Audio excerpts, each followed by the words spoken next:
बिस्मिल्लाहिर्रहमानिर्रहीम। अस्सलाम वालेकुम। जैकब न्यूज़ सां मां आहियां आबिद अली मंगरियो। पेश आहिनि हिन वक़्त जूं हेडलाइन। इमाम हुसैन अलैहिस्सलाम ऐं संदसि साथियुनि जी लाज़वाल क़ुर्बानीनि जो चालीहो वरी अक़ीदत ऐं एहतराम सां मल्हायो पियो वञे। शहर ॻोठ झरझंग में लब्बैक या हुसैन जूं सदाऊं।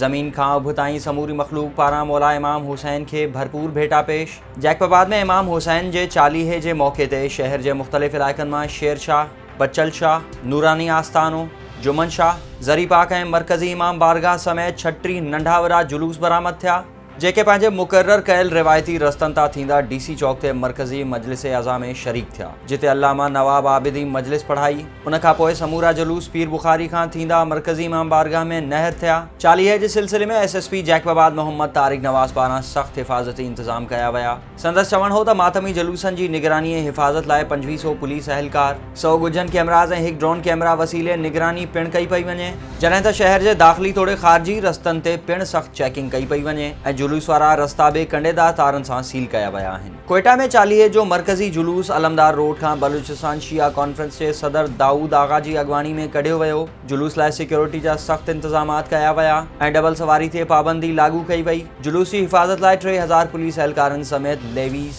FC ऐं ॿियनि कानून लागू कंदड़ इदारनि जे अहलकारनि खे मुक़ररु कयो वियो हो। चालीहे जे मौक़े ते कोयटा शहर में मोबाइल फ़ोन ऐं इंटरनेट सर्विस पिणु बंदि कई वई। जुलूस बिश्ते ज़ैनब क़ब्रिस्तान वटि नहर थियो। मुबारकपुर भरिसां ॻोठ अली अकबर कोरार में इमाम हुसैन जे चहलम जे हवाले सां सुघड़ कॉन्फ्रेंस कोठाई वई। कॉन्फ्रेंस में सिंध बलूचिस्तान ऐं पंजाब जे सुघड़नि शिरकत करे मरसिया, ॾोर ऐं सुघड़ाइब जूं ॿियूं सिन्फ़ूं पेश करे इमाम हुसैन जी लाज़वाल क़ुर्बानी खे भेटा पेश कई।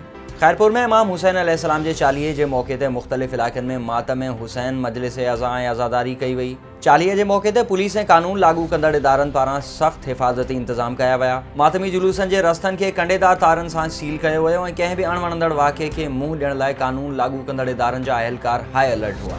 गड़ी खैरों में इमाम हुसैन अलैहिस्सलाम जो चालीहो अक़ीदत ऐं एहतराम सां मल्हायो वियो। मरकज़ी जुलूस मरकज़ी इमाम बारगाह कसरे हुसैनी खां बरामद थी मुक़ररु कयल रस्तनि तां थींदो 5 गली चौक पहुतो, जिते अज़ादाराने हुसैन ज़ंजीर ज़नी जो मातम कयो। बाद में इमाम मेहदी चौक ते मजलिस पढ़ी वई ऐं आख़िर में इमाम बारगाह कमाल शाह ते जुलूस नहर थियो। इंतज़ामिया तरफ़ां पुलिस जी वॾी नफ़री निगरानी कंदी रही, जॾहिं त तालका अस्पताल पारां एम्बुलेंस सां गॾु फ़ौरी तिबी इमदाद जो पिणु जोॻो इंतज़ाम कयो वियो हो। बोज़ारवारा में शहीदाने करबला जे चालीहे जे सिलसिले में अस्करिया इल्म अमल तहरीक जे साहकार सां आज़ादार औरतुनि सफ़र एश करबईन वॉक कई। वॉक दौरान ताज़िया साइण सकीना सलामुल्लाह अलैहा ऐं अलम पाक सवार कया विया। औरतनि जी अरबईन वॉक जाफ़री मोहल्ला खां मुख़्तलिफ़ रस्तनि खां थींदी जाफ़री मोहल्ला में इख़्तिताम पज़ीर थी। इन मौक़े ते मोमनियाणियुनि लाइ मुख़्तलिफ़ हंधनि ते सबील ऐं लंगर और न्याज़ जो बंदोबस्त पिणु थियल हो। मटियारी में इमाम हुसैन अलैहिस्सलाम जे चालीहे जे सिलसिले में शिया उलमा काउंसिल पारां पुन्नू साहवाल खंडो खां नसीर इमाम बारगाह ताईं लबैक या रसूल अल्लाह लबैक या हुसैन मोटरसाइकिल रैली कढी वई ऐं मस्जिद ज़ैनुल आबिदीन ताईं प्यादल मार्च करे करबला जे शहीदनि खे भेटा पेश कई वई। इन मौक़े ते मटियारी पुलिस पारां सख़्त हिफ़ाज़ती इंतज़ाम थियल हुआ,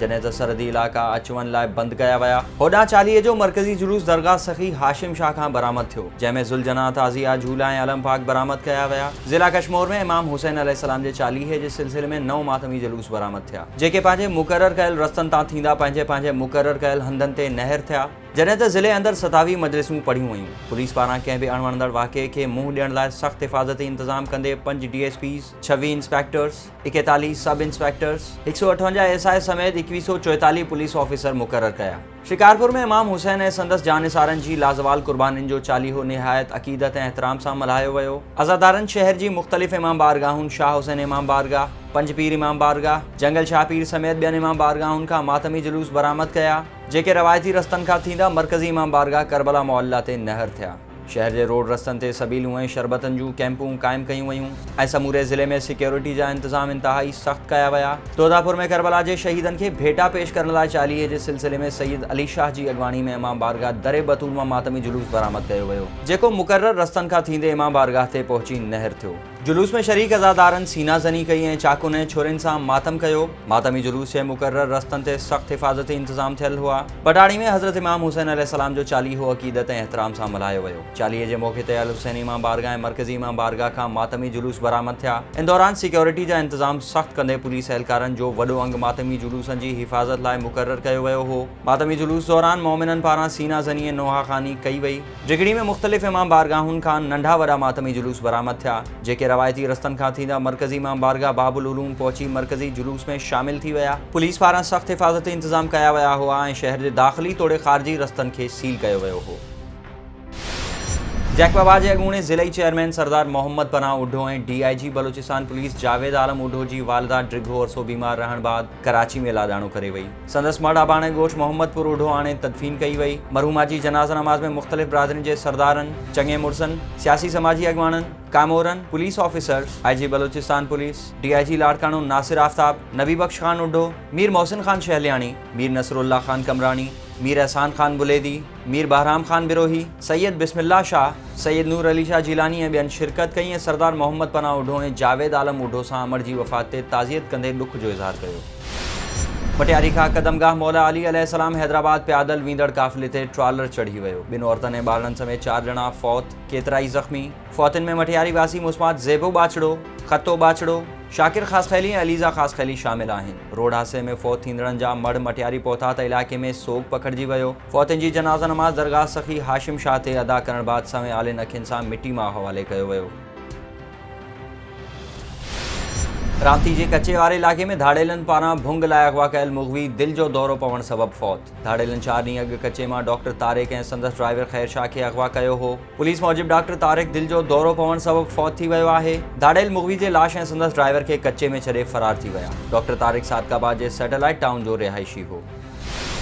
SSP जैकबाबाद मोहम्मद तारिक नवाज़ पारां इंसान दोस्ती जो आला मिसाल क़ाइम। 40 सबबि बंदि कयल रस्तनि ते मरीज़नि लाइ पुलिस वैन्स बीहारे छॾियूं। मुख़्तलिफ़ इलाइक़नि खां ईंदड़ मरीज़नि खे इमरजेंसी में अस्पताल पहुचाइण लाइ अलॻि सां टीमूं मुक़रर। 40 जे मौक़े ते ड्यूटी कंदड़ 2500 पुलिस एहलकारनि लाइ शानदार मानी। चिकन लेग पीस सां गॾु बिरयानी, ज़रदो, मिनरल वाटर ऐं कोल्ड ड्रिंक बि ॾिनी वई। पुलिस एहलकारनि जो चवणु हो त अक्सर सिपाह जी मानी लाइ ईंदड़ फंड्स ख़र्च न कया वेंदा आहिनि, पर मुहर्रमुल हराम जीअं 40 में बि असांखे पंहिंजी ड्यूटी पॉइंट से मानी मुहैया कई वई, जंहिं ते SSP जो शुक्रियो अदा करियूं था।